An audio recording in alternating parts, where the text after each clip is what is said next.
Paşinyan üçün vaxt daralır. Nikol Rusiyada pərt oldu. İrəvanda kritik aylar başlayır.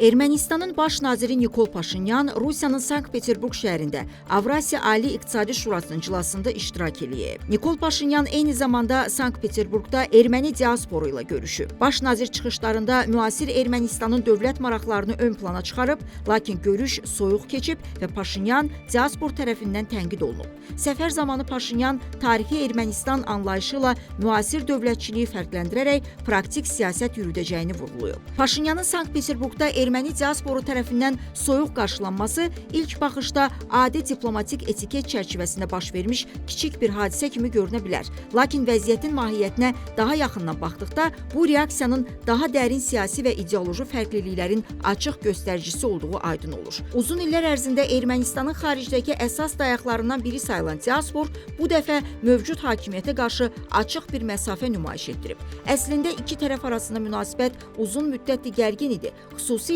2020-ci ildə 2-ci Qarabağ müharibəsi zamanı və sonra Paşinyanın Azərbaycanla sülh sazişi üzrə apardığı siyasət diasporun böyük hissəsində narazılıq yaradıb. Diaspor nümayəndələri xüsusilə Amerika Birləşmiş Ştatları və Fransadakı erməni icmaları Paşinyanın milli maraqları yetərincə müdafiə etməməkdə ittiham edirlər. İşin əsli isə Paşinyanın Qarabağı Azərbaycanın bir hissəsi kimi tanıması ilə bağlıdır. Çünki bu, diasporun Qarabağ kartının əlindən çıxması, kiçik ianələr hesabına erməni dövlətinə təsir imkanlarının zəifləməsi deməkdir. Paralel olaraqsa Qarabağda qanunsuz biznes və küllü miqdarda gəlirlərin dayanması mənasına da gəlir. Bununla yanaşı Paşinyan öz növbəsində diasporun bəzi mövqelərini Ermənistanda daxili siyasətə müdaxilə kimi qiymətləndirir. Nəticədə hökumət diaspor münasibətləri etimad böhranı və fikir ayrılığı səviyyəsinə yüksəlib. Bu da Ermənistanın həm daxili, həm də xarici siyasətinə təsir göstərir. Səfər zamanı Paşinyanın çıxışında səsləndirdiyi virtual dialoqda tarixi Ermənistan mənə deyir,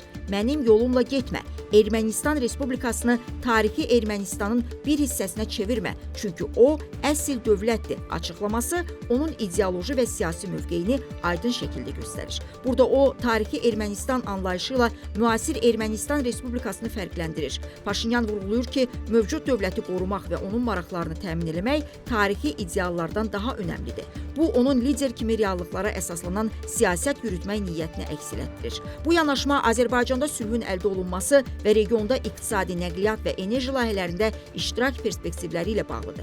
Münaqişədən sonra regionda Azərbaycan daha fəal rol oynayır, kommunikasiya xətləri və tranzit marşrutları üzrə reallıqlar formalaşıb. Paşinyan bu kontekstdə Ermənistanın iqtisadi inkişafını və regional inteqrasiyasını təmin etmək üçün real imkanlara üstünlük verir, tarixi iddialardan çox praktik və strateji addımlara önəm verir. Bu yolla özünü təcrid siyasətini başa çatdırmaq niyyətini ortaya qoyur. Beləliklə o, Ermənistanın regionda sülh və əməkdaşlıq şəraitində mövqeyini gücləndirməyə çalışır. Eyni zamanda çıxışın ideoloji tərəfi də diqqət çəkir. Paşinyan, diasporun bir qismi tərəfindən vurğulanan tarixi böyük Ermənistan ideyasına tabe olmamaqla müasir Ermənistan dövlətçiliyinin möhkəmləndirilməsini və praktik siyasəti prioritetləşdirir. O, özünü həm daxili auditoriyaya, həm də xarici erməni icmasına, reallıq və dövlət maraqlarını ön plana qoyan lider kimi təqdim edir. Həmçinin Paşinyanın çıxışında 2021-ci ilin avqustunda qəbul edilmiş hökumət proqramına istinad eləməsi onun siyasətini rəsmi çərçivəyə yerləşdirir və onun çıxışını yalnız ideoloji deyil, həm də praktik əsaslandırılmış addım kimi göstərir. Səfər zamanı diaspor tərəfindən soyuq qarşılanma və tənqidlər Paşinyan üçün ciddi siqnaldır. Bu hadisə göstərir ki, Paşinyan və onun rəhbərlik elədiyi hökumətlə diaspor arasında etimad boşluğu mövcuddur. Soyuq qarşılanma yalnız emosional reaksiya deyil, həm də gələcəkdə maliyyə və diplomatik dəstək baxımından riskin göstəricisidir. Bu səbəbdən də yaxın günlərdə tərəflər arasında münasibətlərin daha da gərginləşəcəyini proqnozlaşdırmaq olar. Diaspora nümayəndələri onun Qarabağ və tarixi məsələlərdə apardığı siyasətə narazılıqlarını açıq şəkildə ifadə edirlər ki, bu da əslində Ermənistandakı revanşist qüvvələrlə eyni fikirdə olduqlarını təsdiqləyir. Ehtimal eləmək olar ki, revanşist qüvvələri qızışdıran və dəstəkləyən də məhz diaspordur. Amma nəzərə almaq lazımdır ki, regiondakı reallıq reallıqlar və Azərbaycanın artan iqtisadi və hərbi qüdrəti Paşinyanı reallığa əsaslanan praktik siyasət yürütməyə vadar edir. Bu kontekstdə onun diasporla münasibətləri soyumaqla yanaşı, regionda təhlükəsizlik və sülhü təmin etmək üçün strateji addımları önə çıxır. Yəni diaspora narazılığı ilə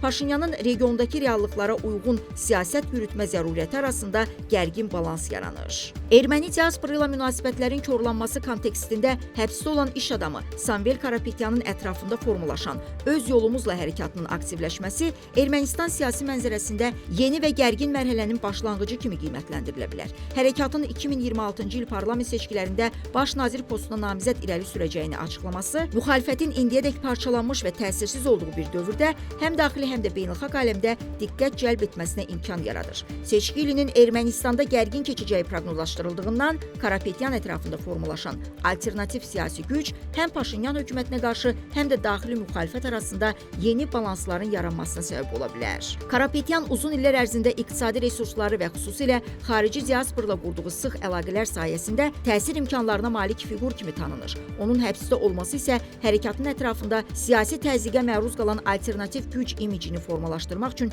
əsas bəhanə sayılır. Bu imic həm diasporun maliyyə və lobbi imkanlarını hərəkatın strateji planlarına cəlb etmək, həm də Kremlin Ermənistandakı təsirini hesablayaraq müəyyən planlar qurmaq baxımından vacibdir. Beləliklə, Karapetyanın hərəkatı yalnız daxili siyasi mübarizəni aktivləşdirmir, həm də regiondakı güc oyunlarını və xarici təsirlərin rolunu ön plana çıxarır. Nəticədə 2026-cı il seçkiləri həm Ermənistanın daxili siyasətində, həm də regional geosiyasi kontekstdə kritik dönüş nöqtəsinə çevrilir. Samvel Karapetyan Ermənistan-Azərbaycan sülh prosesinə maneə törədə biləcək qüvvə kimi qiymətləndirilir. Onun xarici diasporla sıx əlaqələri və iqtisadi resursları müəyyən qruplar üçün təsir vasitəsi rolunu oynayır. Bu da Paşinyanın reallığa əsaslanan siyasətinə alternativ kimi təqdim olunmasına imkan yaradır. Eyni zamanda Karapetyanın bəzi mövqeləri və açıqlamaları Ermənistanla Azərbaycan arasında gedən sülh prosesini zəiflətmək və qarşılıqlı etimadı sarsıtmaq istiqamətində interpretasiya edilir. O, tarixi absurd iddiaları ön plana çıxarmaqla regionda mövcud reallıqlara uyğun inteqrasiya proseslərinə maneə törədə biləcək fiqur kimi görünür. Bu baxımdan onun fəaliyyəti sülh və stabilliyin möhkəmlənməsinə deyil, qismən qütbləşmənin güclənməsinə xidmət edə bilər. Diasporla Samvel Karapetyan arasında mümkün koordinasiya Ermənistanın siyasi gələcəyi baxımından ciddi risk daşıyır. Çünki bu birlik xarici qüvvələrin diktəsi ilə hərəkət edir və mənfi təsir potensialı ilə seçilir. Əgər diaspor Paşinyan hakimiyyətinə real alternativ axtarırsa, maliyyə, media və beynəlxalq lobbi imkanlarına malik bir fiqur ətrafında birləşməsi və Karapetyanı dəstəkləməsi real görünür. Amma nəzərdən qaçırmayaq ki, diaspor Karapetyan cütlüyü xarici maraqların təsirinə tabedir və qərarlarını Ermənistanın, regionun strateji maraqları yox, xarici qüvvələrin diktəsi əsasında verir. Karapetyan uzun illər ərzində iqtisadi resurslarını və xarici diasporla əlaqələrini öz siyasi maraqlarına yönəldərək regiondakı reallıqları görməzdən gələn tarixi iddiaları ön plana çıxaran qüvvə kimi tanınıb. Bu cütlüyün fəaliyyəti yalnız Ermənistanın daxili siyasətinə təsir eləmir, həm də Azərbaycanla sülh prosesinə və regionun iqtisadi inteqrasiyasına xələl gətirə bilər. Xarici lobbi və diaspor resurslarından istifadə edərək gərginliyi artırmaq, sülh danışıqlarını zəiflətmək və regional layihələrdə iştirak imkanlarını məhdudlaşdırmaq potensialı onları Ermənistan-Azərbaycan münasibətlərində mənfi aktor kimi təqdim edir. Nəticədə bu koordinasiya Ermənistanın strateji mövqeyini zəiflətməklə yanaşı, Azərbaycan və region üçün də risklər yarada biləcək xarici təsirlərin aləti rolunu oynayır. Bütün bu proseslər fonunda 2026-cı il parlament seçkilərinə gedən yolun gərgin və ziddiyyətli olacağı artıq indidən aydın görünür. Müxalifət yeni siyasi platformalarla diaspor dəstəyini və xarici resursları cəlb etməyə çalışır, lakin bu platformaların xarici təsir və maraqların aləti kimi fəaliyyət göstərmə ehtimalı həm də sülh və regional inteqrasiya proseslərinə zərər verə biləcək riskləri gündəmə gətirir. Paşinyan erməni diasporu və Samvel Karapetyanın təsirini azaltmaq üçün